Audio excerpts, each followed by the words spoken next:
So, how's everybody doing today? Hopefully, everybody's been good. Hopefully, everybody's doing good. Hopefully, everybody's actually applying what I've been mentioning. That way, they could actually see some sort of results and be encouraged to actually be able to, what's the word? To fully believe my experience because that's more or less what's actually happening. I'm basically just going off my own experience, the results that I seen with it. And obviously, it was a lot of results. So I made two parts, right? I made the first part to really get it through your heads to be able to, finally figure out that it's actually possible to do these sort of works, but just more of the backing. Oh, sorry, more of the backing was actually behind it, and the reasonings towards you actually being able to be sinless on the face of this earth. All of it has to do with building it into a habit where you constantly and consistently are always looking forward to make sure that you're going to be applying all of Christ's commandments to all types of various situations and scenarios that are common and uncommon, right? And to individuals' lives. All of it is just dependent on your own applications and your own efforts, as well as your overall naivety, more or less. If you actually continue to just think that these sort of events can happen to you, you're not even going to bother doing a single thing to actually prepare for any of those things. And so obviously those are going to be the areas where you're going to begin falling into sin, falling into temptation, basically just getting into that way of thinking like, it's just a game, and realistically really failing to equate, the seriousness and the penalty for sins themselves is automatic death and instant death, in case you didn't actually know and you aren't aware of these things themselves. That is the basis for everyone walking on the face of this earth, because obviously, like it's written in Ecclesiastes, because judgment doesn't come swiftly and right away, right? The hearts of men are intent on, they're bent on actually doing evil and doing, just ruining their own lives, right? Thinking that they're not actually going to have to suffer or pay for the consequences for their actions and for their sins, that's realistically how holy God actually is. But because you aren't realistically at that level for you to be able to understand and really grasp these things, you're just like, well, whatever, God knows that I'm going to be handling these things, at my own pace. I take it one day at a time. But in reality, you're not realistically really equating, God's holiness. And had you actually had recognized how holy God actually is, you wouldn't bother even going or doing things on your own pace. You would obviously be able to recognize and notice that there's an urgency for you to realistically really get to that point and have that built into a habit of you, like I was mentioning in the past two videos, right? The worksman on the bench, etching this 5-pointed star on each slate, and each slate comes out perfect. That in short has to be you, right? Right now, you're putting it to practice. You're trying to make this thing as perfect as possible. That way, you're not actually falling into temptation, falling for these sins that you constantly and consistently always fall for. And so that's you actually doing the workmanship. And this is honestly just biblical, It's already written in the Philippians where it says that we're supposed to be working out our salvation with fear and trembling. We're not supposed to obviously just think that it's all by grace, which is something that Christ himself wanted me to get across to your heads, that that's a very destructive doctrine in itself, because many individuals are just betting on this grace without any real effort and without any accountability, and because there's no accountability on their end, they just consistently just use this grace as a crutch, as a license to sin, and they don't realistically recognize, they don't put two and two together. What I mentioned earlier about how holy God actually is. The next time that you sin could be your last, right? And you end up falling into temptation and going straight to hell just because of your way of thinking, and you continue believing that this life is just a game. Really failing to realistically, you're so unaware and so blind to how much God actually loves you. And you had your whole life as good as possible, that you don't realistically recognize what it's going to be like once everything that you ever have received in this life is finally taken away from you and you go to hell. You have nothing but your own prayers, your own work, your own knowledge that you have of the scriptures that you retained, while devils are coming in your life to rip you and tear you to pieces, because you realistically really didn't you don't want to take God as serious as he was and as serious as he is. and because of that, you automatically just went, you pay the consequences for your sins and for that mentality and that way of thinking. So obviously, make no mistake, living that way of thinking is 100% a sin. You cannot think that Christ is grace, and you can't bet on Christ's kindness to to continue holding you and keeping you out of hell when you realistically, what is it? You realistically don't want to do any of the work, and you don't want to take any of the responsibility or accountability for your actions. You just want to be like, well, God already knows me, knows that I'm going to eventually fall into sin, and then thank you, Christ, for His grace. And that is another gospel. That is not obviously the gospel of the scriptures itself. Christ obviously always said this, right? He said, go and sin no more. And that's the same exact principle that you need to be living under. But because Christ isn't here on earth telling you these very things themselves, and other people tell you these things to be strict and disciplined with yourself, you completely negate it, right? And you completely ignore it entirely. And it's more convenient for you to realistically really just think that it's nothing but grace, and thank you, Christ, and you really think that you have this level of understanding on what real grace actually is, but in reality, that is you using grace as a license to sin. And so, I know you're gonna realistically have to address the issue itself. You're really gonna have to. You're really gonna have to say, you know what? The next time I sin could be my last. That's gonna, put things in perspective for you to really be able to recognize and discern that, you realistically really have to be responsible for your actions and for your sins. It really takes off all the emphasis on Christ's grace and mercy while you are struggling with sin, and realistically it helps you recognize that this isn't a game. There's been plenty of people that continue to live through the same exact mindset that you live under and you live in, and they all went to hell. And honestly, this is something that Christ himself just wanted me to be able to recognize and discern. What are people's judgments for that actually end up not applying any of the things that I've mentioned in these videos or in the videos on my page.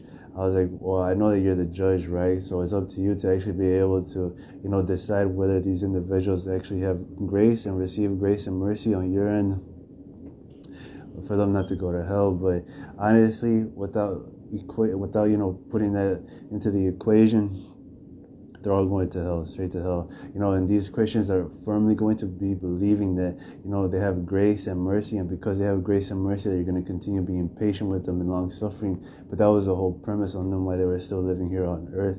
Time ran out, and what ends up happening is like, well, did you realistically really hearken to that, or did you think that you had all the time in the world? So I mean, it's one of the same exact principle. The people who think they have all the time to get right with, they have all the time in the world to get right with God.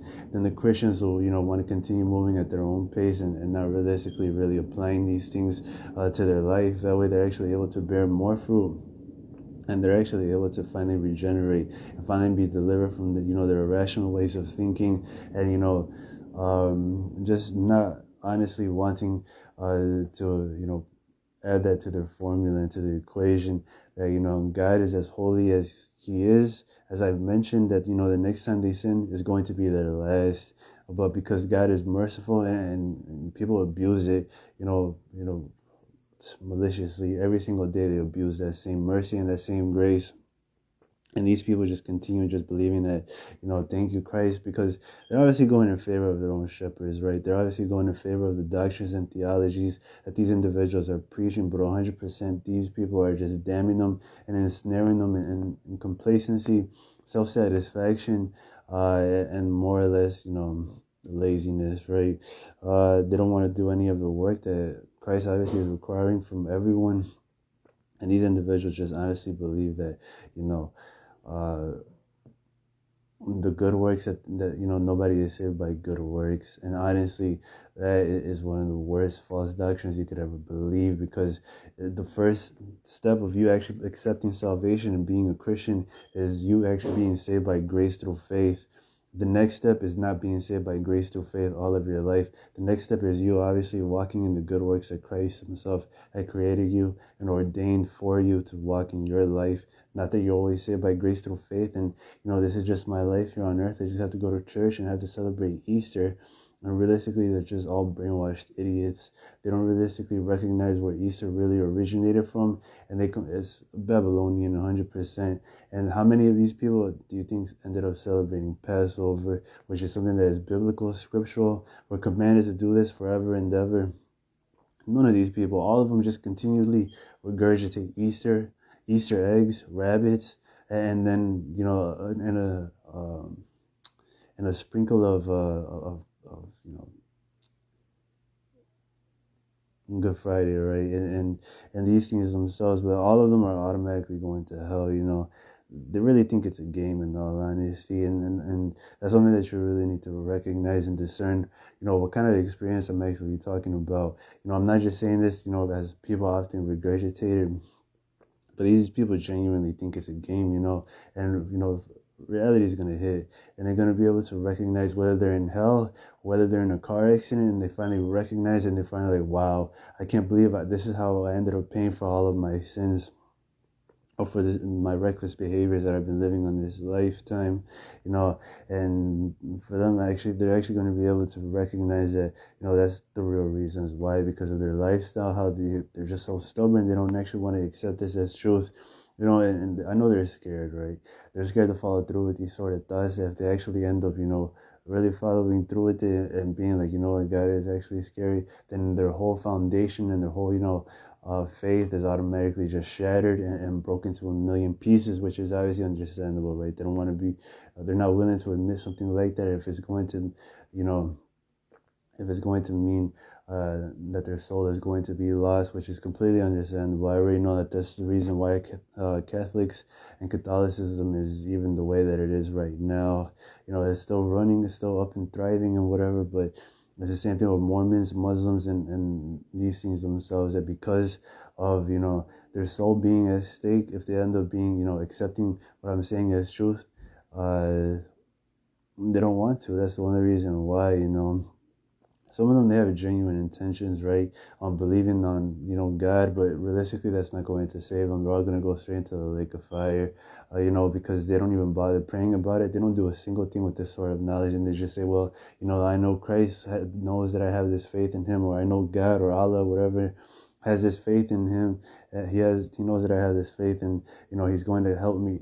Knock it off. He already knows that 10 times way better, and you know He's letting you believe what you want, to destroy you and destroy your soul, because you're evil, you're wicked, and that's essentially it. You don't want to recognize or see it like that you're as evil as I just had mentioned, but that's realistically, how Christ sees you. He sees you as a completely evil and lazy servant, and that's eventually how you're going to end up perishing. And the reasons why you end up perishing is just because of your own, how evil you actually are. I'm going to get more in depth into that, because I know the exact reason why, Christ calls it evil.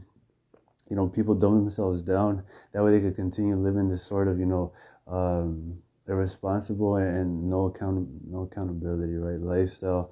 And if they actually end up confessing what I actually have mentioned as truth, then they know it's going to bring a dramatic change in their overall lifestyles.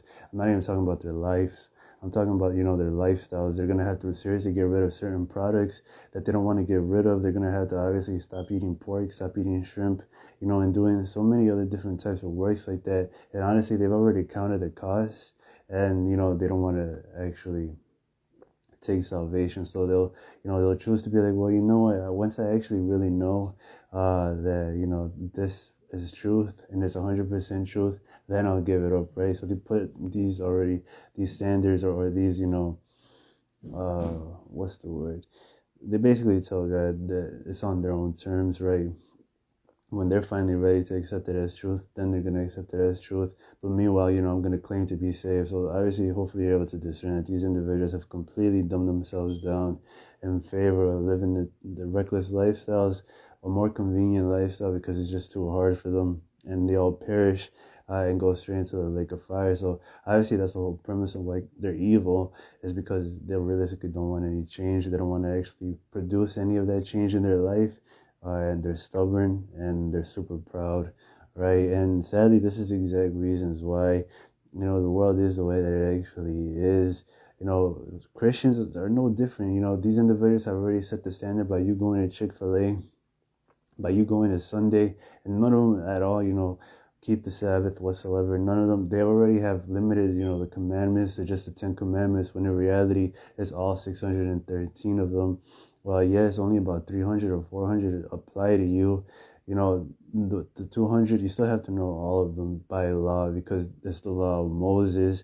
You obviously don't own land, you don't own crops, so those laws wouldn't necessarily apply to you. You could grow a tree, but then it will still be like 2 or 3 years, and you would have to automatically have retained that level of, obedience and authority to the Father, to actually be able to apply these things to your life when you're actually ready. Other, commandments are like judges, to actually be a judge and to be in the legislative branch or whatever.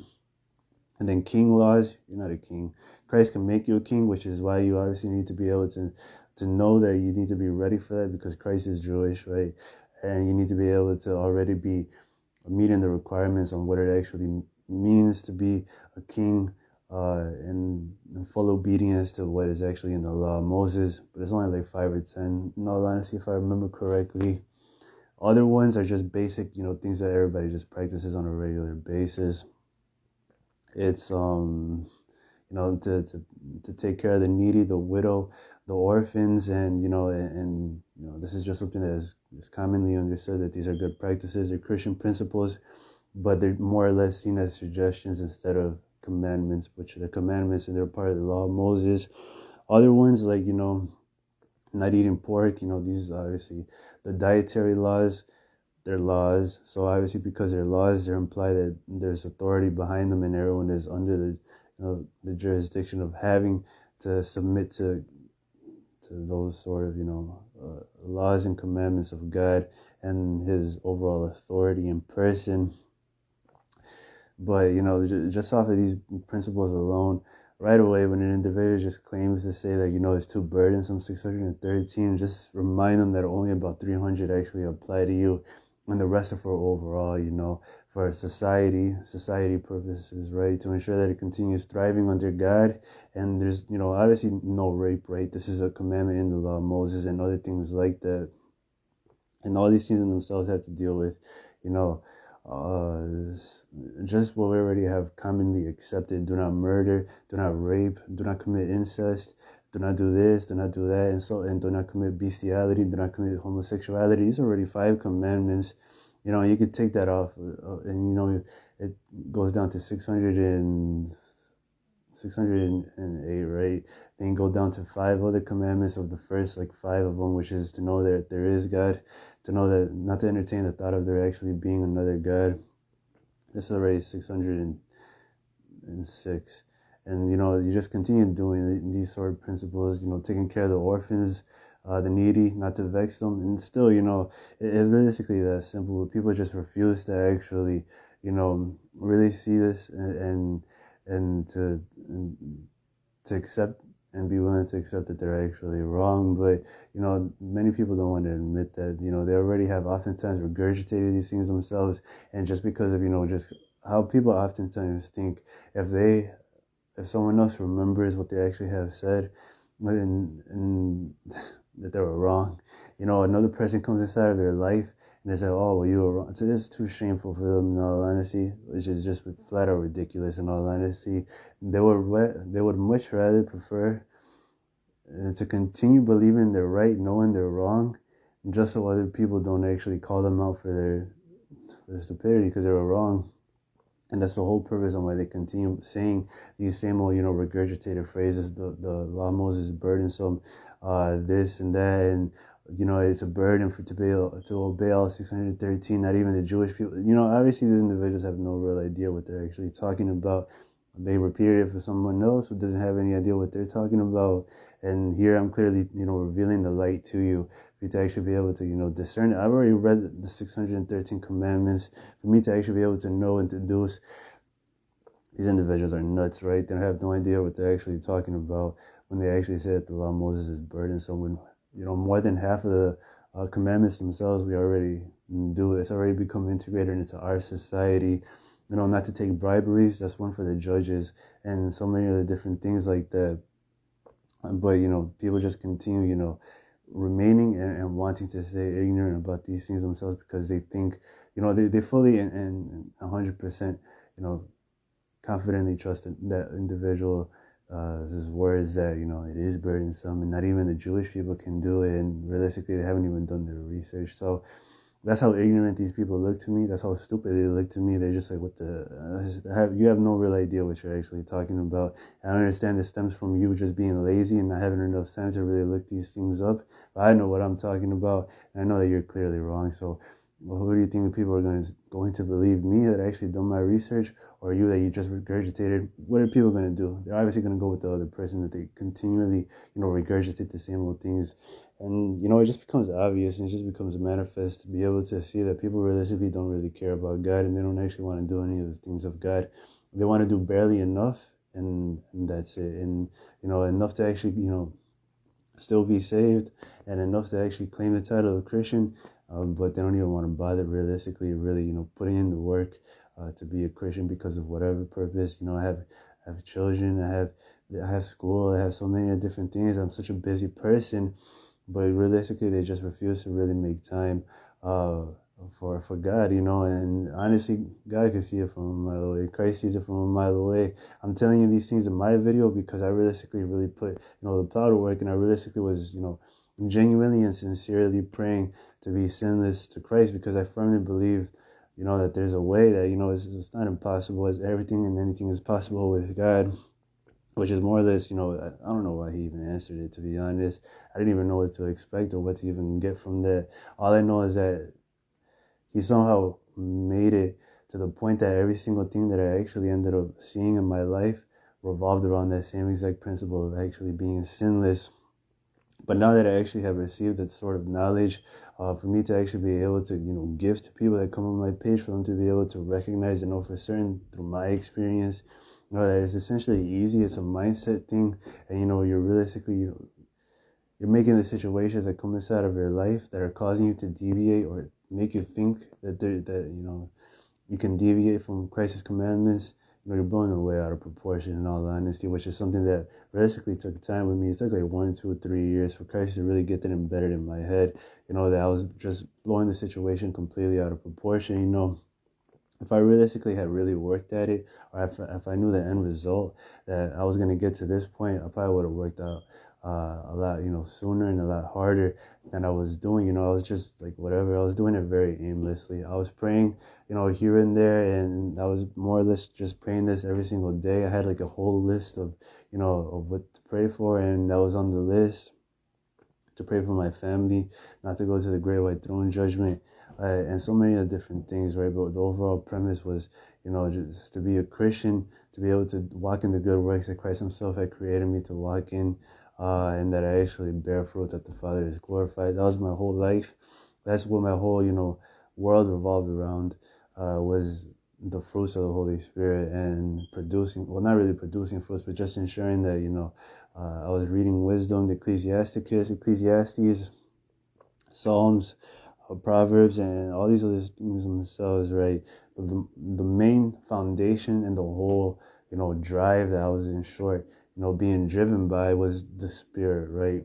To ensure that I was just consistently and constantly doing good works and applying Christ's commandments to my life without realistically having any of the foreknowledge on why these judgments, or that they were in judgments, or why these actual judgments were, in short, perfect. But this isn't what they are. You have to be able to judge righteously in these sort of situations, instead of you thinking that because that's all realistically all you do. You go out into the world, right?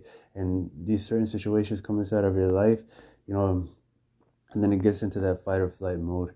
You're like, what do I do right now? Do I apply Christ's commandments? Which one do I apply to my life? And which one do I not apply to my life?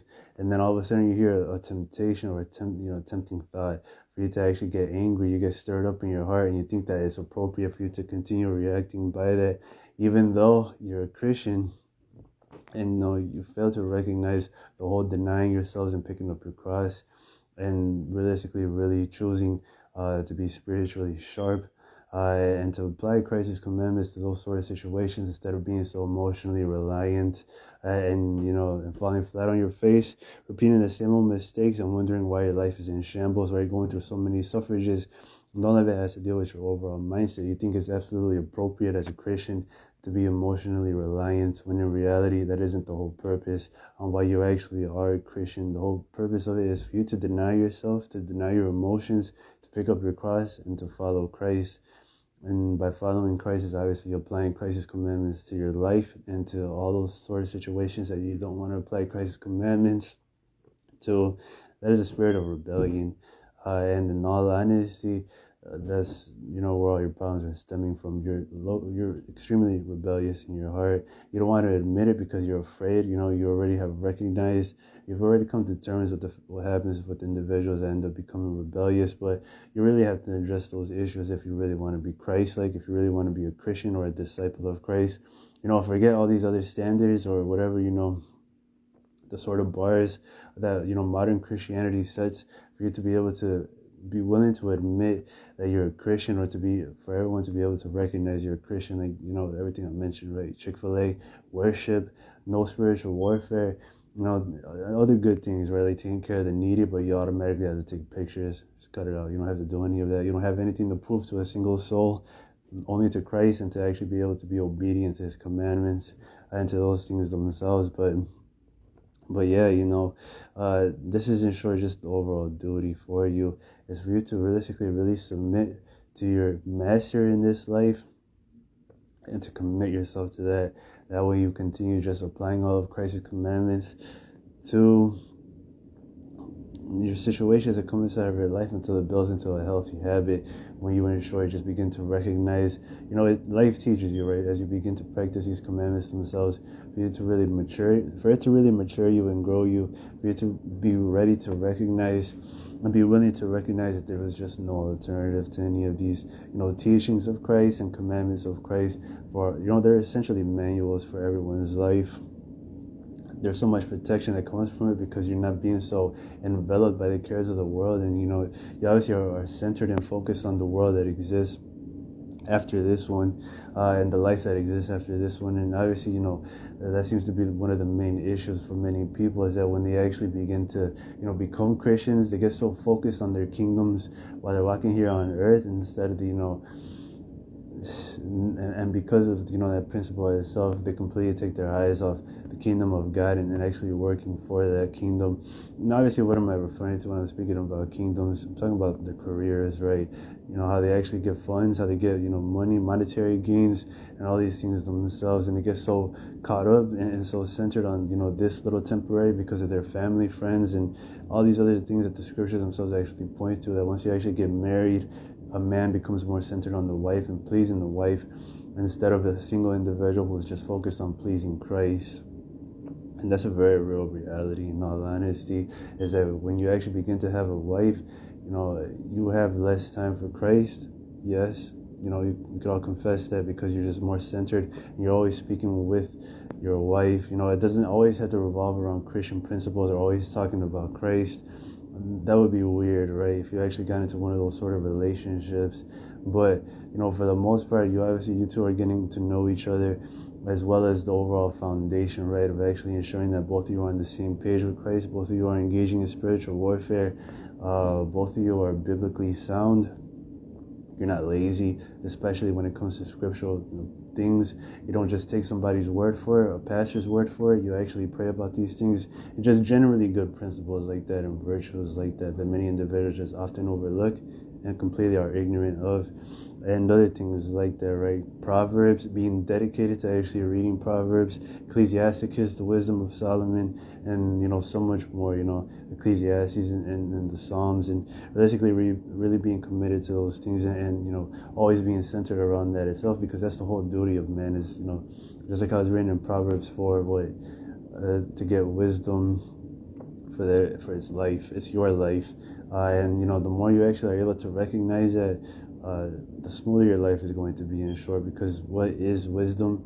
To fear the Lord, and everything just stems from that, and because you're fearing the Lord, you're constantly and always, disciplining yourselves. You're being strict with your mind to not let any of these little fiery darts from the devil come inside of your life, or these temptations get to your head, because you're consistently and always, have that retained in your mind to fear the Lord. What are going to be the consequences for my actions, for deviating away from any of these principles or any of these commandments, rather, that are written in the scriptures? Death, right? You know that God isn't mocked. Whatever a man sows, that's what he's going to, he's going to reap. So that's and not even sugarcoating those things themselves or the results of what could actually happen. That's not something that I genuinely practice, right? I already have come to a knowledge that God is not mocked. Any one of these acts of flesh and acts of sin, automatically I'm going to have to reap in this lifetime. It's not going to be nice. It's not going to be convenient. And Christ always finds new ways to actually be able to really, open my eyes to his person and his judgments to glorify him, which is all that these things themselves actually do. These judgments are meant to glorify Christ, his person, his holiness, and at the same time be able to help you out, benefit you out, and, really abase you and really humble you for how stupid you essentially are for falling into sin and struggling, quote unquote. But that's just that aspect of things. There's just so many forms that it actually takes, and it's actually happening in your life. So yeah, grace and peace will multiply to you. The grace is to know what I'm saying is sent from God. The peace to know that, the grace is to know what I'm actually saying. The peace to know that it's sent from God, and the mercy is to actually be able to receive these things. And the grace of the Lord Jesus Christ and the love of the Lord Jesus Christ reign in your hearts and be with you all. So, that's the main reason why I essentially cut all of those sins out of my life. Smoking cigarettes, smoking weed, getting drunk consistently, cursing, fornicating, all these things themselves, because I already had come to a knowledge and understanding what was eventually going to happen to my life if I continued living like that. God wasn't mocked. He already had given me a crystal clear warning to let me understand and know for certain that if I keep that up and I keep that mentality up, he's going to essentially kill me. And I was like, okay, I know this is 100% sent from God. I know that God is holy. This is something that I basically had a ground in. But for some reason, I was just stupid. I still continued smoking weed prior to that message in my life. I still continued doing so many other different things that were, there were obviously something. Now looking back, it's just like I was such an idiot. There was no real purpose or any need for me to actually do any of those things if I claimed to be Christian. But I was more or less just doing things at my own pace.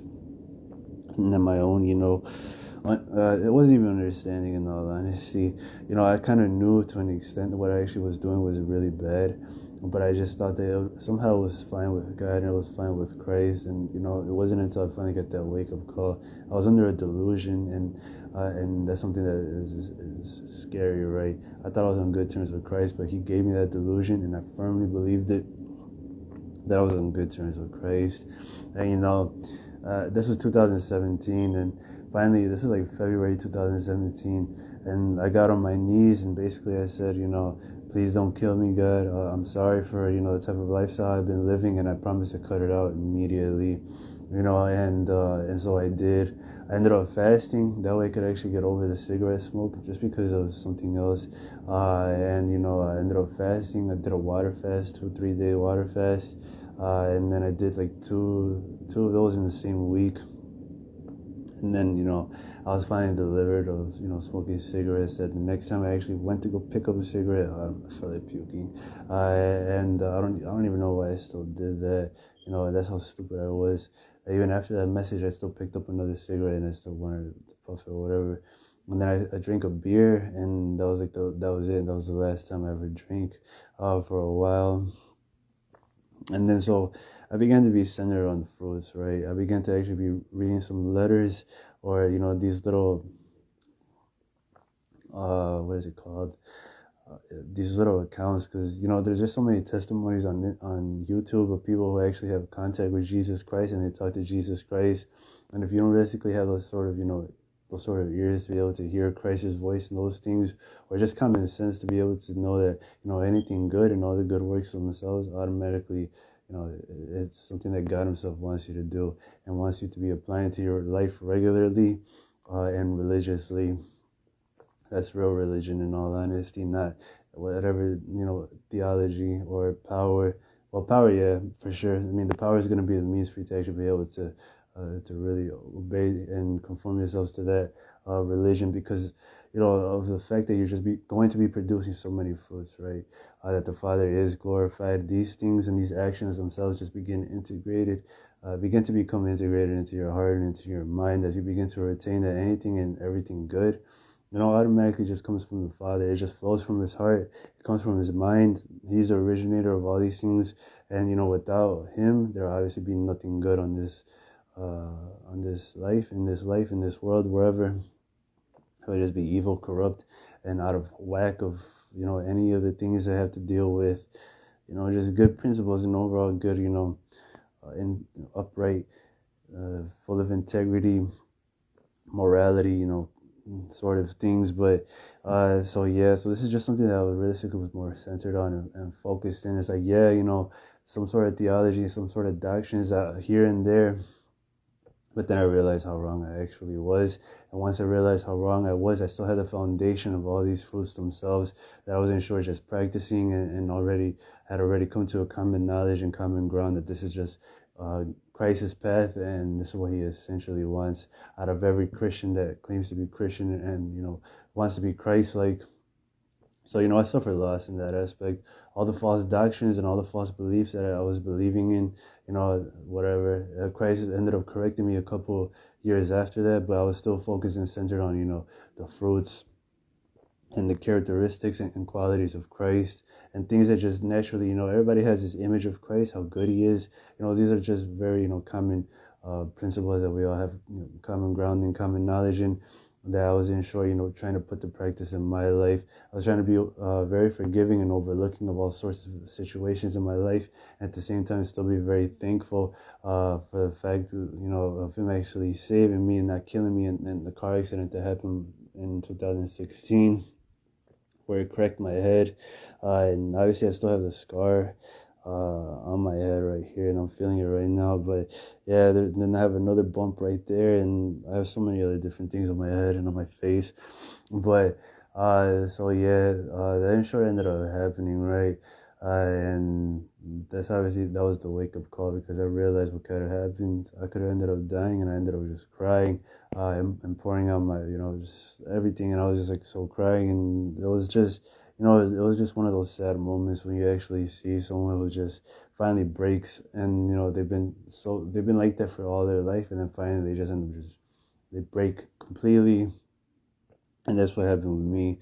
And after that situation ended up happening, and I was realistically really able to understand, and how grateful and how, thankful I was that I didn't end up dying. And, the consequences of my actions, of me just realistically trying to have a good time and trying to live the same old reckless life that I always have been living and had been living.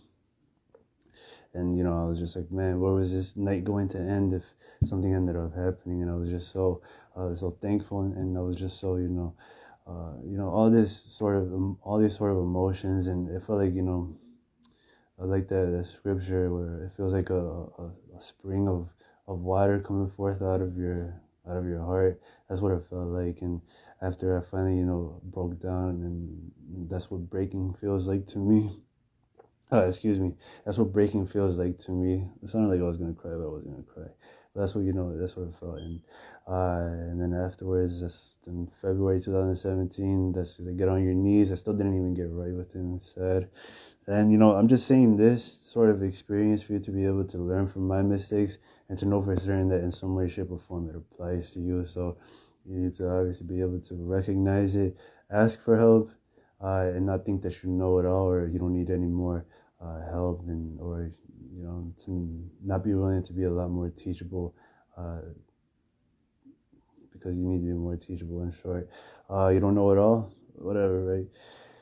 So yeah, so I'm putting all these things to practice, and end up going to heaven. Yeah, and I realized that my mind operates the same down here as it did up there. And yeah, I thought that I was gonna have a brand new mind and a whole new way of thinking, and I wasn't even gonna have my memories of this life or anything like that. But none of that even happened. I still retained all these things themselves. I was being accused of the sins that I was obviously partaking in on earth. And yeah, then he's like, well, I'm gonna send you back now. You're gonna slowly start forgetting it. I'm like, what? Like the guy from Sid Roth, and you know, and then I ended up coming back here, And then I was like, okay, I went to heaven. I knew I went to heaven, but then I somehow doubt started creeping in, right? I started getting tempted by the devil. And then I just got on my knees and I was like, well, whether I went to heaven or whether I didn't, you know, I'm going to get on my knees for the first time, and I'm really going to pray to Christ that I don't want to go to hell. I mean, yeah, February, whatever, 2017, that was a different reason as to why I got on my knees. But to get on my knees, to actually pray was something else. And it was just like how Christ said that you're slowly going to start forgetting it. And this is what ended up happening. And then, certain prophets, well, not prophets, certain servants of the Lord ended up coming in my path. And it was like awakening old memories that were repressed. And I was like, wait a second, I was in heaven. I was like, I do remember that. I was in heaven, I seen it. And then, next thing you know, I remember it, word for word what ended up happening in heaven. And I was like, okay, I understand that I actually went there. Whatever, I can't believe I even doubted it. But obviously, that's just something that Christ Himself actually did. He told me I was gonna forget, but whatever. And I'm still putting all these other things to practice. I'm really recognizing, the results that I actually got from, really having that foundation of fruits and really being able to apply these things to my life and continue. Obviously that's really motivating, right? To know that, that's where a lifestyle that I was living, that's how I ended up getting rewarded for it. I ended up having a heaven visitation without actually asking for it. And, obviously, Christ was, pleased, but there were just certain things that I needed to get rid of. That way me and him were on good terms. We were actually reconciled. So the foundation of fruits and just doing all sorts of good works and these very good works themselves, that was my overall foundation. I continue living that and applying that to my lifestyle. Not really focused on theology, and now I know why, because it leads to so many different sorts of false doctrines. A little leaven lumps the bread, right, or lumps the lump or whatever. And I basically had, I just was not as centered or grounded. And it wasn't until like 2018, after I already had gone to heaven again, I just prayed to Christ. I want to go to heaven. I don't care if I remember it or I don't. And I ended up seeing King David. And so meanwhile, I'm still practicing these things, and I'm just getting these prayers answered like that. I just prayed like that, and next thing you know, it just ends up getting answered. And I'm just practicing, the foundations, good works, and applying love, loving my enemies, and doing other principles like that, and not really letting the devil get a foothold or have a foothold in my life. Waking up, thinking about Jesus, whole day, just straight up, just I'm talking about all day, right? I don't even have time to eat because I'm just thinking about Jesus and I'm just reading about Jesus. And how when you get into a relationship or a high school relationship, all you do is just talk to this person all day. And you don't even bother eating because you're too busy, talking to this person. That's for sure what I was living. That's my life. That was my life during that time. And then I ended up going to heaven. And then obviously I came back and then I ended up going to heaven again. So this is a sort of foundation that Christ wants every individual in the body of Christ to be living for their life. If I was able to do it, you can do it. But obviously it's going to manifest what's really in your heart. What would you much rather prefer to do? Would you much rather prefer to do these things? Or, would you much rather prefer to have friends or do other things like that when realistically you don't know that much scripture like you think? And yeah, like I mentioned, I was wrong in false doctrines and other things like that. But now, obviously, I'm going to get to the part where I'm actually talking about. So this was the foundation, the sinless part where I actually ended up praying, I basically saw a testimony that scared me about the great white throne judgment. And basically, I was scared. I didn't want to live that sort of lifestyle. I had a vision of the great white throne judgment after it. And it was just the exact same as what the individual ended up seeing. I was just scared out of my mind. And, I saw whatever. Excuse me. I just saw it all, and I saw the blue background. Everybody's transparent, the spirit and the bitter seeds inside of their vessels. And basically, I was just like, okay, And then I woke up, and I was like, I don't want to think about this. I don't want to dream about this anymore. And yeah, and so basically, I ended up just forgetting about it. And that's when I started praying more with my family members, and I started actually praying and ensuring that they don't go to the great white throne judgment. Instead of me being angry at God, I was, determined to ensure that, I know it was on me. If my parents end up dying or whatever ends up happening, it's obviously automatically going to fall on me, and there's nobody to blame. So many individuals just receive those sort of messages a totally different way, and they go their own direction. They get angry at God. How could you, God? How could you betray me and my family? We've been nothing but good to you. And then they end up doing all sorts of things. They end up going to the kingdom of darkness for whatever because they're angry at God. And obviously, these individuals are just stupid. Uh, I was never gonna go to the kingdom of darkness just because I'm angry at God. I didn't even believe that vision was actually real or true, or whether it was real or true. I already had come to the knowledge and understanding that I had to test these things with the Lord, and obviously He told me that it wasn't even real. He's like, your father is fine, stop worrying. And then I was like, okay, but I'm still gonna be praying every single day for my family members. So these are just works that you need to be able to do for your life. This is something that you need to equate, right? This is what I'm doing for my life. I'm setting a good example for you to actually be able to recognize that this is something that you need to be applying to, and something that needs immediate action on your end. Instead of you just constantly being like, well, whatever, I'm saved by grace through faith, and so is my family. Him and his household will be saved. Thank you, Lord. That is so lazy. Christ is going to reject that immediately just because you're not going to bother showing, that you actually care to Christ. Instead of, embracing, betting on faith and embracing this error. Obviously, you're going to have to do some sort of work. You're going to have to fast. I ended up fasting for a couple of days, but I didn't realistically get to the amount of days that I wanted to fast. And then somehow, I don't know what Christ ended up doing, but he ended up, putting something in my heart about actually being able to be sinless. And then I was like, yeah, man. I was like, this is weird. I don't believe this, and I don't realistically want to, believe in that way of thinking that living this whole life is just, I'm gonna end up falling into sin, and then that's it. I was like, nah. I was like, I refuse to actually accept that sort of lifestyle, and I don't want to believe it.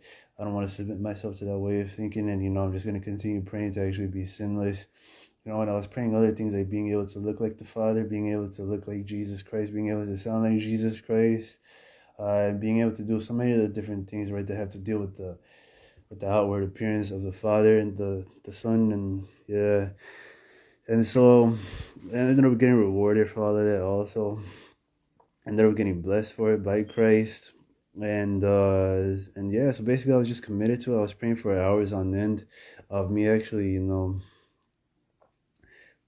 speaking in tongues and ensuring that my family members are okay, and really, putting, this angel um, principle to my life and applying it to, really acting like an angel, and, wishing the best and wanting the best for my family members, even though they're doing this or whatever. Sorry, cracked my knuckle.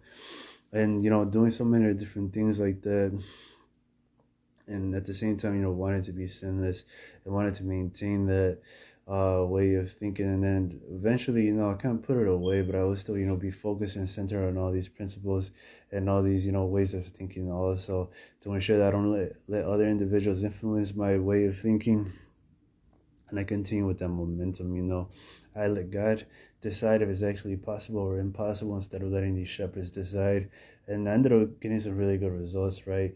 Where I got to the point where I was actually able to, I mean, how many individuals can honestly say that they actually are able to have that level of knowledge to be able to see that there is absolutely no way for you to actually deviate yourself from any of the judgments that you actually uh, that come inside of your life, all the good judgments that are commandments of Christ. I don't know a single soul that actually has gotten to that point or that level of knowledge for them to actually be able to, really discern, that there just is no alternative to any of Christ's commandments for any of these situations themselves. I don't know anyone that thinks like that, or anyone who actually wants to think like that. Everybody just more or less is just so nonchalant. They set the standard for themselves, like, well, my pastor says I have to do this and I have to do that, and it realistically shows where their hearts are actually at. They just want to believe in all, the convenient stuff, but once it realistically gets to too much work, or it gets to like, oh man, really radical stuff right there, they draw the line and they say here and no further, but they're going to end up going into the lake of fire if they don't actually end up repenting. So this is something that you realistically really need to reflect on your life and your decisions to ensure you don't go into the lake of fire, and that, really just test it out, really just pray to Christ for it. If I'm going off of my own experience and the results that I ended up seeing, I'm telling you that you could be more than confident in accepting these things as truth. You have to take the leap of faith, in all honesty. You have to be willing to accept that you can see the same results that I saw in my life, maybe as fast or maybe not as fast, right? Or faster. And and you'll be able to recognize and see these things are actually truth, and how you're actually able to really be taught by you really applying these sort of commandments to your life. It teaches you patience, self-control, temperance, long-suffering, especially when you continue, applying Christ's commandments to situations that are not getting any better whatsoever.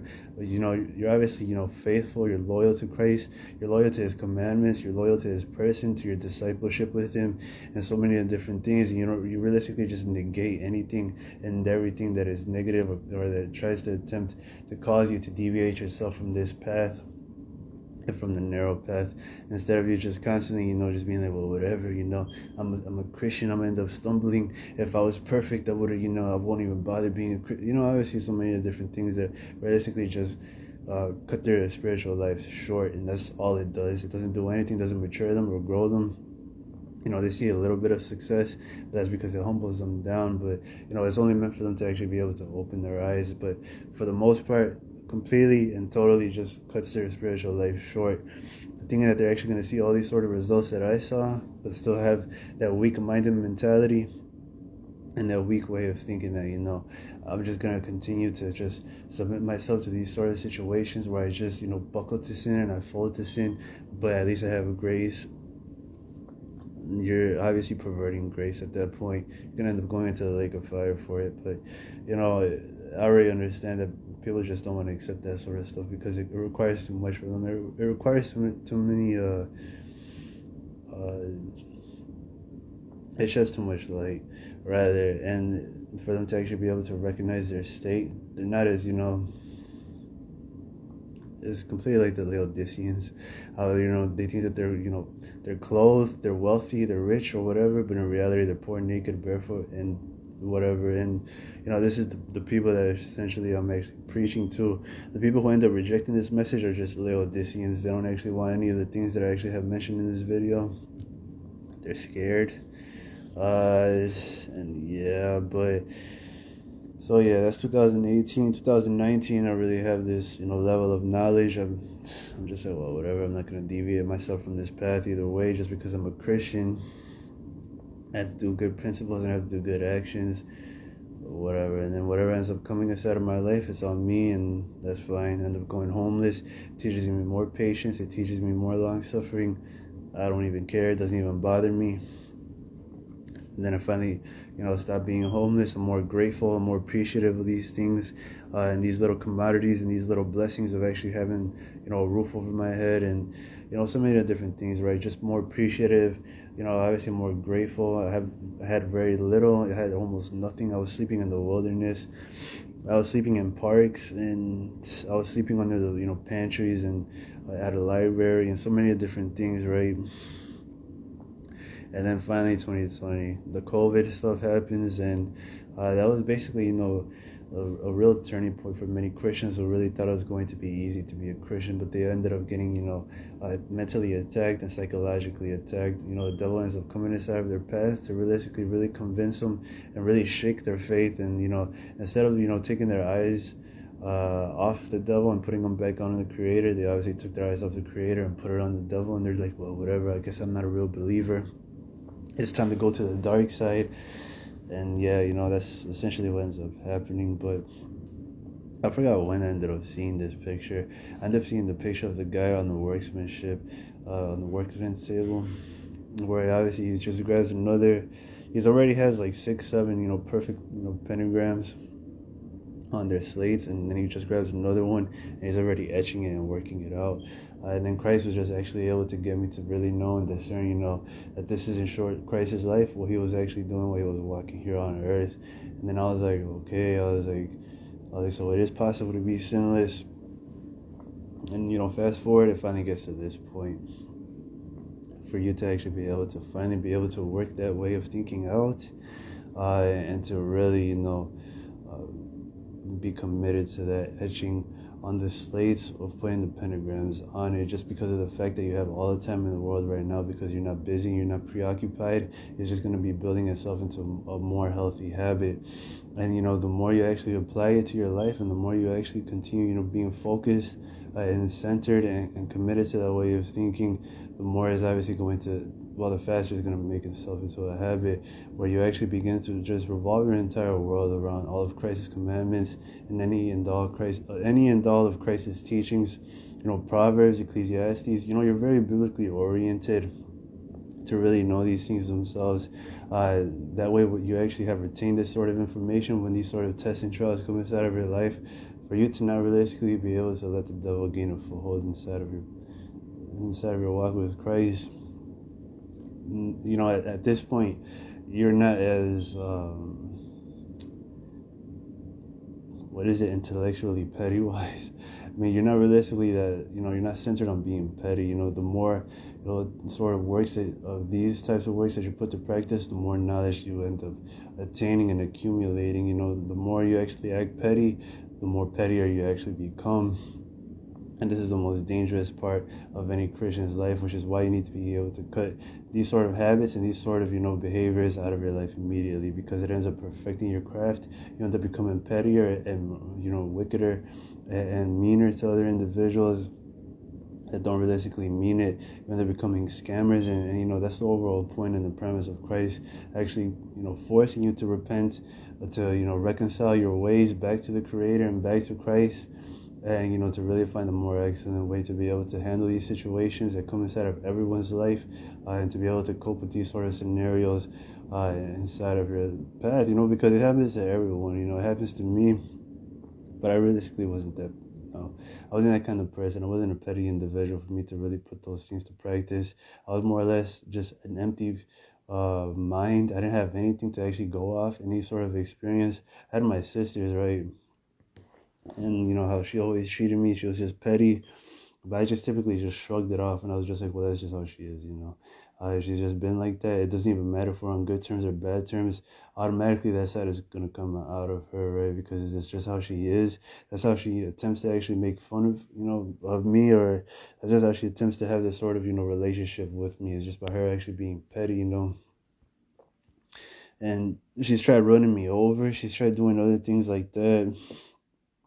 And I've already have come to a knowledge that this individual is not, whatever. It's like that's her life. Don't piss her off, or she ends up getting psycho and crazy, and it is what it is, right? But this is 16 years old, 18 years old, 20 years old, and somehow this even, well, I already had common knowledge and common ground with people. That people are just going to always be people. There's not realistically anything you could do to actually be able to convince a person that what they actually are doing is wrong, because automatically their sort of characters and the ways of thinking, how they actually live their lives, is something that just appeals to their, what they actually like. It's just something that, in the same way how people just get into that game banging music, but they're from the suburbs. This is the same exact principle. In short, the individual that just appealed and allured by that sort of life, they're captivated by it, and they like the petty lifestyle. They like being petty because it gives them some sort of worth. They get some sort of reward system from the devils that is able to hold them and remain them and keep them in sin. And then they go into the lake of fire. These are being completely ignorant of what is actually happening. And Christians are the same exact way, which is something that you realistically really need to detach yourself off from that way of thinking, that just because they're Christian, they have some sort of level of knowledge or understanding. But in reality, these individuals are the exact same as Catholics who fornicate. I've met Christians who fornicate, and or a Christian that fornicated, and and it's just pretty crazy. Once I actually, this is before I even got saved. Once I actually got saved, for me to really reflect and look back and be like, whoa, this is just essentially just crazy. Even if I was a Christian during the time that, and I had all the knowledge that I have now, during the time I met this girl, I would have never even gotten into that sort of relationship with her. I would have been like, man, I would have been calling her out for her her sins, I would have been like, man, are you seriously a Christian? You're gonna fornicate? That is something that isn't, it's like mixing water and oil into you. It's just like, well, whatever. My parents are Christians, and they try to, and it's just like, man, this is crazy. Which everybody is going through it right now. The teenagers went through the same thing that I went through while I was a teenager, and these things as well. So, be encouraged by these sort of experiences and the confidence that I'm actually seeing these things with the results that I actually ended up seeing. Because you're going to end up seeing, the same exact results. God rewards the diligent. If you end up being diligent in these sort of, actions that I actually have mentioned in this video, then you're going to be able to see some of these results inside of your life. For you to really be able to be motivated to continue practicing these things out and really praying for a more excellent way than what I actually have mentioned in this video, because the more excellent way is going to preserve you for longer.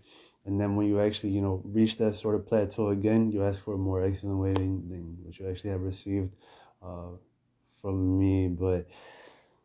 uh but yeah, that was just something that Christ himself ended up teaching me.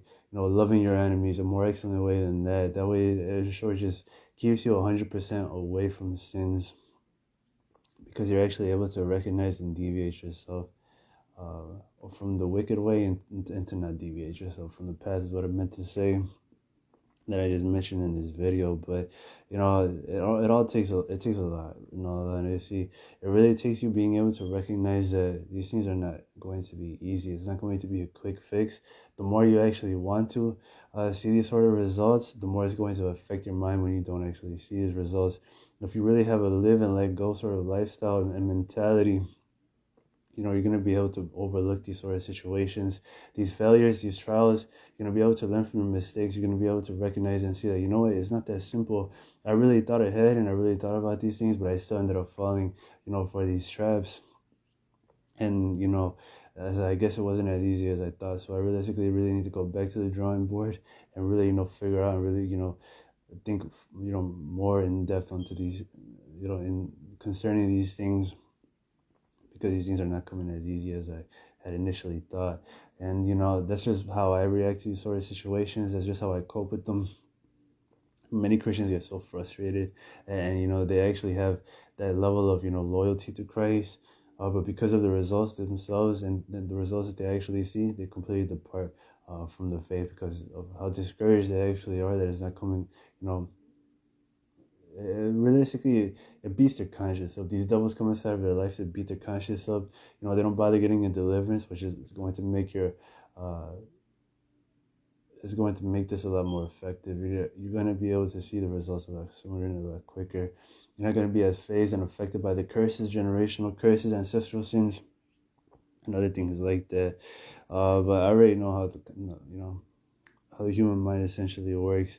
People just always constantly and repeatedly, they get beat down by life, and they get so discouraged by the results that they actually see. They're so motivated at first initially, but the way I say it, the way it comes off, it comes out like it's going to be easy and it's going to be a cakewalk. In reality, it isn't like that whatsoever. You realistically really need to be committed to this way of thinking, and knowing for certain that these sort of tests and these sort of discouragements are going to come inside of your life. They're going to make you ponder. They're going to tempt you to cause you to actually waver, or to deviate yourself from the faith, and to really walk away from it all, when in reality you're so close to these sort of results. We've all been there. So many other individuals have already been on the same exact path of discipline and strictness, and really dependent on Christ, and really recognizing that you're forced to be dependent on Christ for absolutely everything in this life. And and there's just so many of the different Christians that they already have come to knowledge all of these things themselves, but they don't want to believe in any of the details, because it's just absolutely too much for them to be able to really put the practice inside of their life. It's overwhelming, right? Which is something that I went through as well. It was extremely overwhelming at first. At first, I wasn't even able to cope with these things themselves, and I completely just put it away for a while, and I focused on other things. And then I went back to it, and then again I was overwhelmed, and I put it to the side. And then obviously Christ was able to he was able to help me out on why these things were so overwhelming. He was telling me that it's because you're essentially you're a beginner at these sort of practices and these things. And because you're a beginner, you don't know how to actually, function with it. You don't know how to cope with these certain situations that come inside of your life. Yeah, but once it actually begins to become a healthy habit and it actually begins to build itself into a habit, it just becomes a part of your overall your daily routine. Then obviously you're not going to be as faced by these sort of results or these discouragements, and more or less, uh, the more you actually are discouraged and the more you actually fail, the more you actually are able to, the quicker and the sooner you're actually able to see these results in your life, actually. But, you know, it's like, it's like kind of like manipulation in all honesty. Christ is like manipulating these sort of situations and failures to get you to be more committed to those sort of actions, because you actually see the results. You see that you fail, automatically it just changes the whole game, right? And you're like, I need to be more, I need to think ahead more, I need to pray longer, I need to do this, I need to do that. I need to deliver myself. I need to deliver others. I need to deliver those around me. And you start applying these sort of principles to your life. And meanwhile, while it's happening, you don't actually recognize, how Christ is actually making this and helping you form this into a healthy habit sooner. But you're obviously just centered around that whole goal itself, and because you're centered around it, excuse me, you end up making it into a habit a lot sooner and a lot quicker, which is just that aspect, right? That already has built into a habit, and Christ is actually able to, put that to the side because it's already a part of you and a part of your character. And then it's on to the next boss, and it's on to the next, sort of mountain that is inside of your life that hasn't realistically formed yet. So that's just how Christ has operated in my life. I'm 100% confident to be able to say that He's doing the same exact thing in your life. But depending on you, right, how you react to these sort of situations and how you are going to react to them is going to determine, which direction you end up going, to the left or to the right. You end up going, another direction. You end up, getting angry at God and getting too comfortable with that idea, which I told you in the last video not to do. Because other individuals haven't paid for these sins does not mean you're gonna go get away with it freely. But yeah. So yeah, it's kind of like, these things themselves that end up coming inside of your life, and that's how it happens with me. That's how I'm actually able to process it now. Now actually being able to look back, I'm actually able to see how Christ has ended up using all these sort of failures on purpose for me to actually really be dedicated and committed to finally seeing this, the results, because of the need and necessity of it all. Distractions end up coming, yeah, that's pretty basic and common for everyone to be able to experience. But for the most part, how you end up reacting to these distractions is, if they end up having more power inside of your life than they should or than they actually do have, right? But yeah, for the most part, I said a lot. More or less, I implied more things than I actually had addressed entirely. But for sure, the habits, the failures, when you actually continue, putting these things to practice of, trying to be sinless and really being able to, gain that level of knowledge and understanding on why you can't deviate yourself from these righteous judgments to apply to the scenarios that come inside of your life, you're obviously going to be more committed to that philosophy and that way of thinking. You're going to be thinking ahead of time. You're like, man, I need to think ahead. I need to think more ahead. I need to, I need to do more of these things themselves. I need to get in deliverance more. I need to read the word more. I need to do this. I need to do that. And all these things themselves are just, hammering the nail down in your faith. And you just keep getting deeper and deeper in the faith. And, obviously, the results are there. So hopefully that's encouraging for you to be able to not be so discouraged by your failures and by the things that end up happening to you. You could either be just, down and out and, just be all mopey and throw yourselves a pity party, or really get up from the ground and really learn from your mistakes and experiences, and really not want to be continuing with these sort of failures and these sort of results that come inside of your life. I know it sucks. Nobody wants to go through these sort of failures because you're so motivated and you have that level of love for Christ to be able to want to please Him to that extent, and to be able to have Him, approve of you and approve, be like, yes, do you notice what I'm actually doing for you? I'm really trying. It's like, I love you this much, and these things themselves, but is a process. In all honesty, these failures are going to come, as well as you're suffering for your sins and your past lives and the sins that you actually end up struggling with in this time through these failures, because it essentially hurts, which is fine. But the devils end up uh, flipping the script, end up turning it to make you uh, fall away from the path and from the faith. That's why they do it. They do it because they honestly think that they're going to end up succeeding. But Christ does it to send these devils to come inside of your life, to essentially prune you, to fix you, uh, to get you to be more committed, to get you to not think it's such a quick fix, and not be so lazy. And in short, to actually be able to really test what's inside of your heart. Is it really Christ? Is it really these results, or what is it? Or do you just want, the praises of men, or do you just want to be able to teach other individuals, which is common, you want to be fishers of men. Obviously, there's some sort of fruit that you actually are saved, but then the devil comes inside of your life, in all honesty, to be able to get you to do these things according to your own standard, instead of you actually, submitting yourselves to your shepherd, Jesus Christ. But it's nothing, in all honesty. I've already been there. Had I known what I actually know now, I just would have continued just moving forward. I would have avoided the failures, in all honesty. I just would have been praying a lot more and being more committed to that sort of lifestyle and that way of thinking, instead of failing the way I did, instead of suffering heavy loss and a lot of big losses in my life. And I would have been so centered on other things that realistically didn't have a place or I didn't have time for. But, I still would have been putting these things to practice, as well as the overall, general good works that Christ himself has already ordained me to walk into, to actually be able to do these works, as well as he already has ordained you to do those works as well. But, if you think that it's all saved by grace through faith, and Christ doesn't require you to do a single thing after you initially accept his, his salvation, his atonement, then you completely believe in a cursed gospel, and you're going to end up perishing and going straight into the lake of fire. But yeah, I'm gonna ask the Holy Ghost, because I need help to be able to articulate these sort of things of you actually being able to be sinless. She said that the results are very true and very real that I've seen in my life, but the only way for you to actually be able to see these sort of results is by you just trying it out and testing it out. I said, well, yes, don't kill yourself. There's going to be certain sins that are inside of your life that you didn't realistically really recognize that there were sins. Like I mentioned in the past video, how you not wanting to do these things immediately, of applying, Christ's scriptures and commandments to the scenarios that come inside of your life, like loving your enemies is a sin. And you don't even view it like that. You're just like, well, I have to work it out in faith. I'll get there. But it's 100% a sin.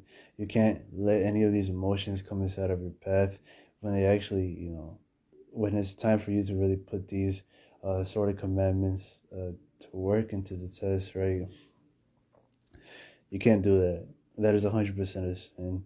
And you continuing to just label sins for what they actually are, that isn't a sin, is just going to hold you and preserve you in damnation. And you're just going to end up going into the lake of fire, realistically not being as strict and as disciplined as you actually, recognizing that it is a sin, or, you actually being angry at God, right?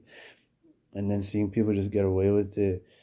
Obviously, it causes you to get a little comfortable with the idea, like, oh, it's just calming, everybody goes through the same exact things. I can assure you I don't go through any of those things, because I'm afraid and terrified of God and being angry at God. I'm mad at certain situations, yeah. But some of those things themselves, it's just like, well, whatever. I'm just not, I don't have to associate myself with you. Fury, you're drunk on Christ's fury, and, it is what it is. Uh, but yeah, and there's just certain, things, right? You're not me, I'm not you. But for the most part, this is the overall basis and standard that Christ has for every single person on the face of this earth. You cannot let anger come inside of your life when it's time for you to really apply loving your enemies and that scripture and those commandments to the scenarios that just came before your path. It's a sin. You just can't do it. If you continue believing that everybody's going through these same things, and because of that, you have this sort of, bond with Christ and intimacy with Christ, He's going to give you a delusion. You're going to end up perishing and going into the lake of fire. You really need to see God with that reverence and see God with that level of holiness, and discipline and strictness, or you're never going to grow from it. You're never going to learn or mature from your old destructive ways of thinking, and your childish patterns, and your destructive and reckless mindsets that were damning you. And this isn't short the real reason why you were not progressing whatsoever. You were not seeing the results that you wanted to see as a Christian, because of your mindset, and because how how you viewed sin, your overall mindset on how you actually view sin, your approach to sins, and your ignorance to Christ's holiness and naivety to his holiness. Christ is just as holy as the Father. He is not nice whatsoever, that he keeps his mouth shut, but then he still ends up punishing you for those ways of thinking, and that lazy lifestyle is another thing entirely. He's just keeping his mouth shut. He's smiling in your face, but he's actually judging you for so many other different sins. I'm sorry, but I'm sorry that these false shepherds come inside of your life, building this fake image of Christ, when in reality it's the same exact image of Christ that is written in the Old Testament, and is written in the prophets, in Jeremiah, Ezekiel, how he promises to kill people, and he promises to do so many different things, and and just because of this new dispensation, somehow we have escaped that sort of part of Christ and that sort of part of God, when in reality, it's one and the same. He was speaking about events that were going to happen in our time and in our day. And for you to just completely dismiss that sort of character and those sort of attributes would be very erroneous on your end and on your part. It obviously is it's complete and total lie. It's not in harmony with the truth at all. And I already know how the human mind works. You're gonna be obviously a lot more disciplined and strict with yourselves, and what you actually let inside of your mind, what you actually let control your life, and what kind of thoughts you let control you. Now you're going to be able to shrug these temptations away, as well as you actually getting into the deliverance, right, part of things, which I'm about to do, because these things are essentially there for that purpose. They're just meant to stir you up and convince you that these emotions that you're feeling are you. You want the honest truth? They're not you. These are all external forces, because you're a new creation in Christ. The sooner you firmly believe this to be 100% true, the better off you're going to be. The only means for you to actually be able to admit that these things in themselves are you is if you actually end up falling for these temptations, and there was an internal force inside of your life that was causing you to actually accept that way of thinking, and that temptation, for you to react on it and to act on it, and then you end up falling into sin. You end up getting angry at God, just because. And this is the internal force, just for you, and for your awareness and to your own knowledge. You don't have that level of reverence to God. You don't have that level of knowledge to know that if you get angry at God, it's a sin. You're gonna end up dying for it. Automatically, that's just gonna put the pep to the step for many individuals that didn't want to view certain sins, or that sin, as sins, as well as other forms that it actually takes for every single person's life. So yeah, I'm doing deliverance now. Breaking all these curses up and casting these things out of your mind, just because they're actually going to affect your mind firstly, and the devils and the temptation that are going to come to actually be able to stir up your heart, to be able to cause you to fall into sin. But if they could get to your mind, obviously there's some sort of heart issue. There's not that level of love or integrity for the Father or for God that you thought you had, or you would have bothered. You would have never have bothered to actually falling for that sin and that temptation. But that's not how it happens, does it? It happens where you end up thinking that somehow Christ is going to be okay and fine. He already knows your heart. He knows these things. He knows that you love him, and these sort of actions are okay to a holy God. That's a fiery dart. That's like the same exact, sort of lie that the devil was telling to Eve in the Garden of Eden. But you just don't see it like that. To you, it's just like, well, whatever, yeah, that's true. God is love, and God knows these things. He knows so much more about me than, yeah, you're right. And so you end up getting angry at God. You know how irrational that looks? Even when I put it in words, like, I put it like that, right? And then you're just like, well, whatever. And I was like, yeah, you're kind of right. It kind of sounds stupid, but then you're gonna do it again. You're gonna end up falling for the same old tricks of the devil in whatever kind of forms it ends up taking. I don't want to obey the law of Moses. I like eating pork. Pork is disgusting. So yeah, I'm breaking these curses up as well as your overall attachment to food, because that's the main reason why you can't actually submit yourself to the law of Moses, to be able to be obedient to it and to be obedient to all of Christ's commandments. Just because of food, that's why you don't actually want to fully submit yourself and actually read the law of Moses, because you're attached to pork, you're attached to bacon, you're attached to shrimp. There's turkey bacon, which is kosher.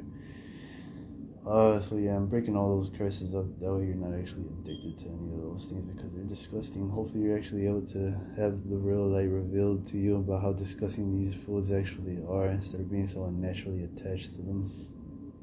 You end up seeing the results when you end up wanting to puke and gag at them, in all honesty, which is fine. I get that same reaction all the time. As soon as I look at pork, it just looks so disgusting. It's all pink and it looks pale. It looks like it gives you cancer, in all honesty. And then people straight up just continue eating it like nothing. It's so weird. It's like they don't have eyes for it. Them to actually be able to finally stop buying that garbage. They don't have the same eyes that you have, and to them it's like, oh, I'm just a Gentile. It's fine, in all honesty, for Gentiles. If you're not saved and you don't want to be saved, you could just dismiss that part of this video. But to anyone who actually desires to be saved, you must give up pork, you must give up shrimp, you must give up homosexuality, and you must give up everything else. Your own stubbornness, your own pride. You must renounce these things. You must renounce food. You must renounce your theology, your doctrines, to really let go of everything and really only be filled with Christ and His doctrine and His theology and His religion. And you must renounce your love as well. That way you can just start completely fresh and completely new. And honestly, you'll bear 10 times more fruit than you continuing to hold on to your love and whatever. Honestly, no, don't do that. I'm helping you to actually be able to renounce these things, and by breaking these curses and delivering you. And that's how important and vital deliverance actually is, because you would have never renounced any of these things themselves. Certain people already have that common knowledge, to be able to understand that, yeah, I generally have to, renounce my pride and my anger on a regular basis because I'm a Christian, and, it helps me out, and Christ gives me more graces. Truth. Other people, they don't want to renounce their pride or their anger. They feel justified by their emotions, and because of that, they just don't even want to bother. These individuals are cursed. They need more deliverance than you, but then again, you need more deliverance than another person also. But so yeah, now I'm losing more legions in by the good legions, like good spirits, good blessings, graces, boldness, courageousness, fearlessness. Intelligence, intellect, knowledge, wisdom. I'm losing these, in by the legion in your heart, your soul, your mind, your will, and your emotions.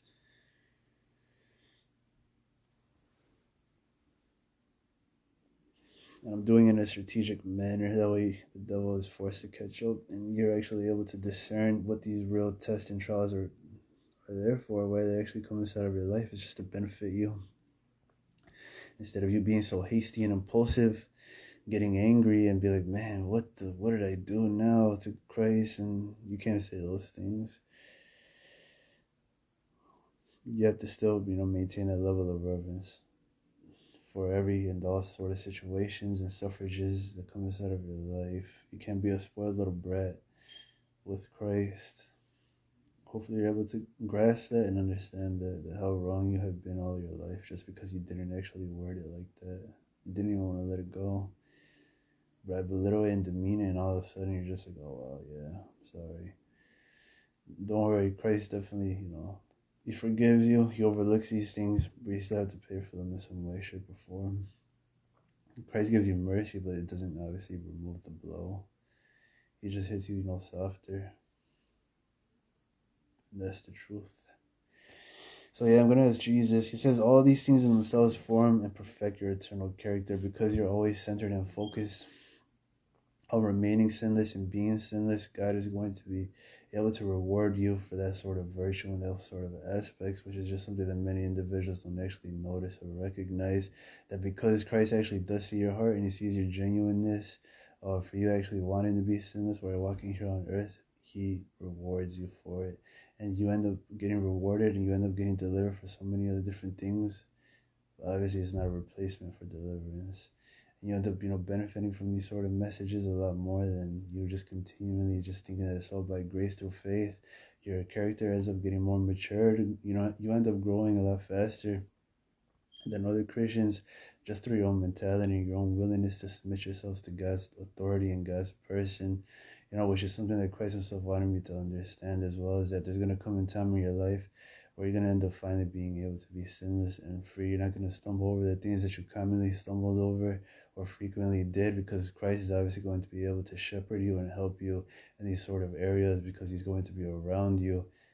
It's the same exact principle, the same exact concept where you're walking here on earth, because you have the Holy Ghost dwelling inside of your vessel. But because you don't have those sort of ears, you don't actually hear that sort of voice whatsoever. And, you just continue blowing past these sort of warnings and blowing past these sort of, tugs in your spirit of actually being able to try these things out, forgetting that Christ is going to reward you for actually, holding on to that virtue and applying that sort of virtue to your life. But you end up seeing the sort of results that you actually want to see. You end up being a super Christian. You end up being able to finally please Christ and please the Father, and you're not lazy about it, right? But yeah, that was just something else that he wanted me to, he wanted me to stop doing. He wanted me to stop emphasizing how hard and how difficult this actually is. In reality, it isn't. Just because of the fact that it's going to end up happening inside of your life, all you have to do is realistically think ahead to a time when you and Shore are already putting these sort of things to practice and you're finally sinless and you don't even curse, you don't even think of an evil thought, you don't do any of these things, which obviously they hint at deliverance and needing deliverance in these aspects, as well as needing a genuine, recommitment to Christ, and commit these sort of, parts of your life to Christ himself.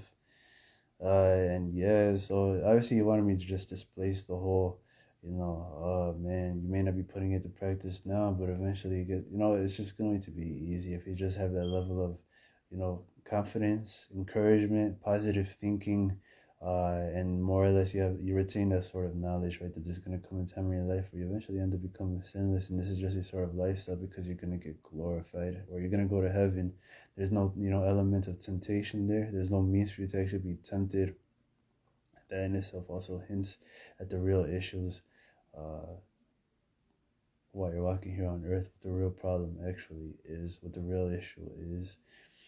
It isn't, you. Obviously, it's these temptations. It's you really being grounded and solid and firm and knowing that your identity is in Christ and you're a new creation in Christ. And you just stop being so gullible to these sort of thoughts and these sort of, temptations that come out of your life.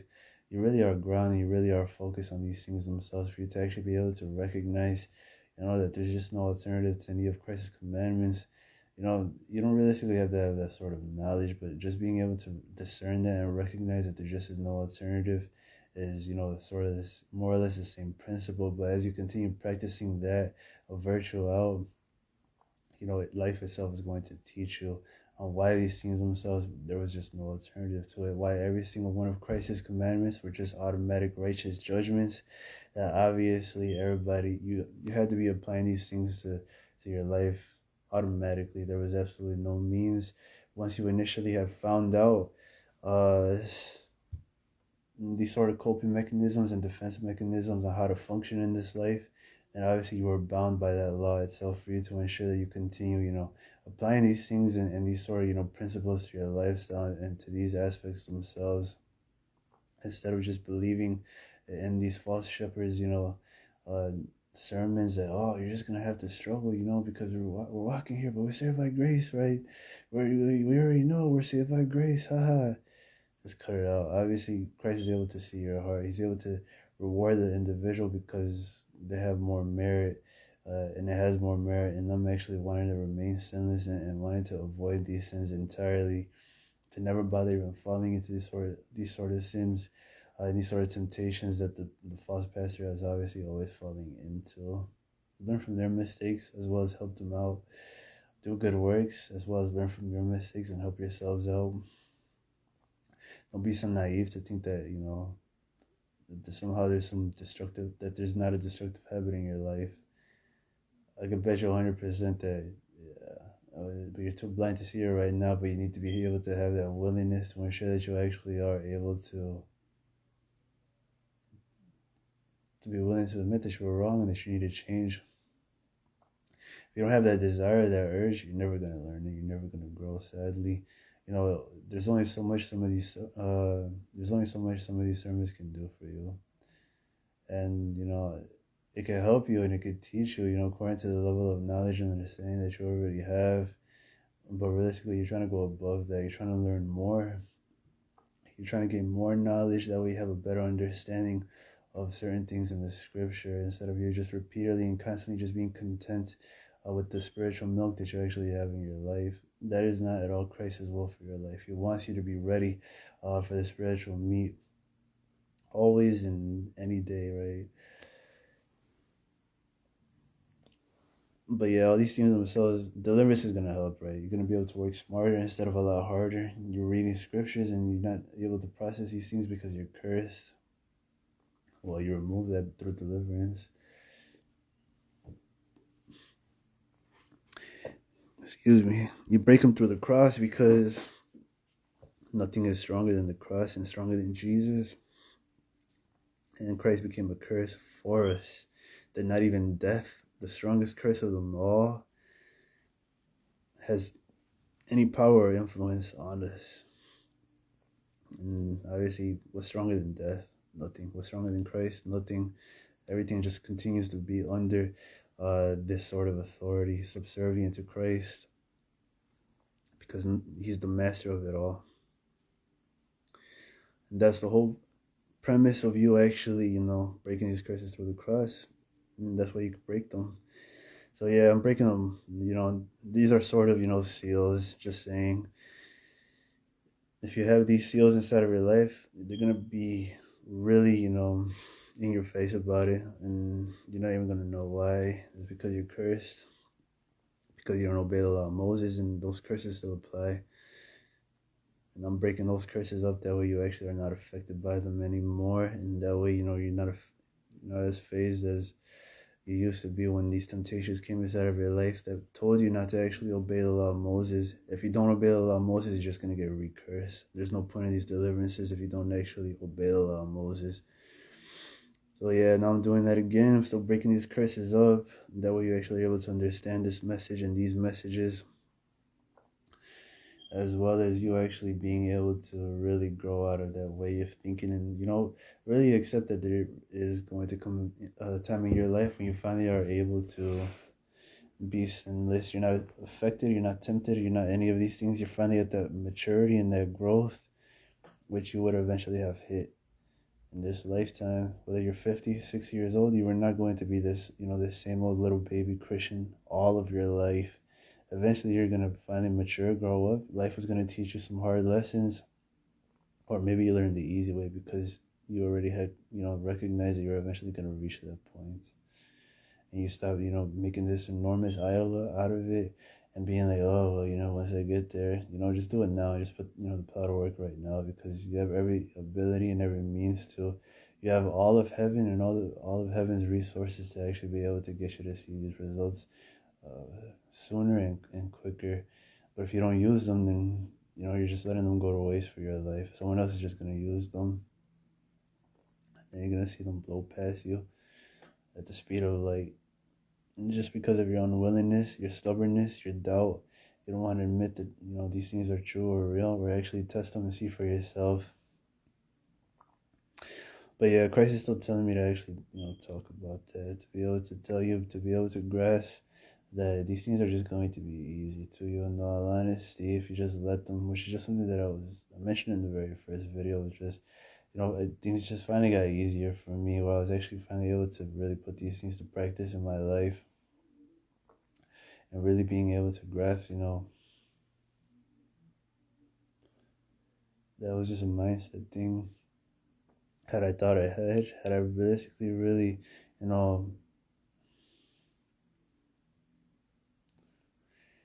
I recognize that there just is no alternative to deviate myself from any of this path or any of these paths themselves, then honestly would have been excelling a lot sooner. I would have been a lot more perfect, a lot quicker, and I would have been able to teach you a lot sooner as well, to be able to get you to be confident that you'll be able to see the same exact results. I'm not charging you a buck. I'm not charging you any money for me to actually be able to scam you.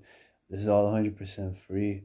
There's no gimmick. There's no trick to it. Obviously, the only thing is that you need to be dedicated to this sort of mentality, and to see these results, and to be dedicated to the results themselves, as well as just, I know, we have to be dedicated to Christ. So we have to put Christ first. Nobody's trying to negate or dismiss that. But you still need to be committed to actually see the results that you want to see. Or there's no point, in all honesty.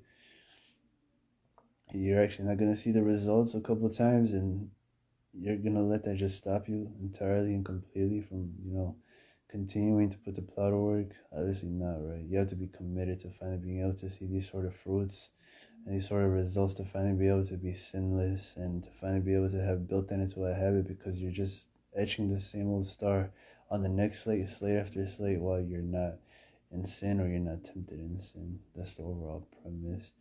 That's something that I need everybody to be able to recognize and function. I know you're not going to be able to do it without deliverance, but I'm just going to be able to, I'm just going to articulate it really quickly and really fast. Is that, the sooner you recognize how that in itself is going to build into a habit, because what are you just focused on? What are you just thinking about? All you're thinking about is Christ's commandments, his virtues, his teachings.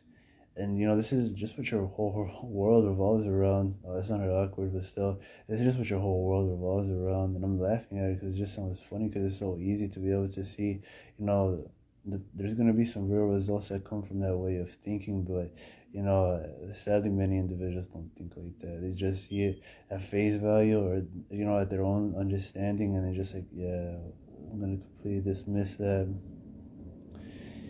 And what do they end up doing? They never end up picking it up again, and end up, backsliding, degenerating. And next thing you know, they actually see another person who put this sort of stuff to practice and to work, and they see the results in them that they wanted for them all their whole life. And it's just so sad, in all honesty. Don't be that type of person, because it's gonna happen to you. Think ahead, prepare for the worst. Pray to learn the easy way instead of the hard way. But yeah, the easy aspect of things, this is really going to be easy. You just need to be confident. You really need to, put that, exercise it right now, to really think ahead and really think of a time in your life where you and short are going to just be sinless and perfect. You're not going to be faced by any of the temptations or the sins that you're struggling with in this day and age. And that should be all the motivation for you to actually be able to see that it's just a mental issue and it's a mind game, for you to really, wake up and really open your eyes, to just being able to see how the devils have tricked you and how they manipulated you through your own logic and reasoning. And that's how they appeal to you. They appeal to you through your They appeal to you through your logic and reasoning, and that's what they sure try to do. And the sooner you recognize it, the sooner the better off you're going to be, because you're not going to rely on these things anymore. You're going to be able to see right through the enemy's tactics and strategies when they attempt to try to convince you of certain things. And you just keep it simple, and you're just like, well, whatever, I'm just going to apply certain of Christ's commandments to this situation, instead of me just thinking ahead and being that sort of person. I already know the angels of light that are masqueraded as that are just demons. They're going to come inside of your life. Just like how they did with me, and they tempted me, and they did this and they did that, and I was falling for the temptations. I was just so stupid. There should have been no reason. There should have been no reason for me to actually deviate myself from any of Christ's commandments, no matter how tempting or how alluring whatever they actually ended, how wise the other voice ended up being. Should have just kept it simple and kept it moving and just left it off on that. So yeah, the grace is to actually be able to do this work, and I'm still, delivering you because I already have come to a knowledge and understand. I didn't even deliver myself in that aspect. That was like 2 years ago, or a year ago. But for sure, these things are gonna get easier the more you actually put it to practice. This simple concept to understand. Thank you. Love you. Bye.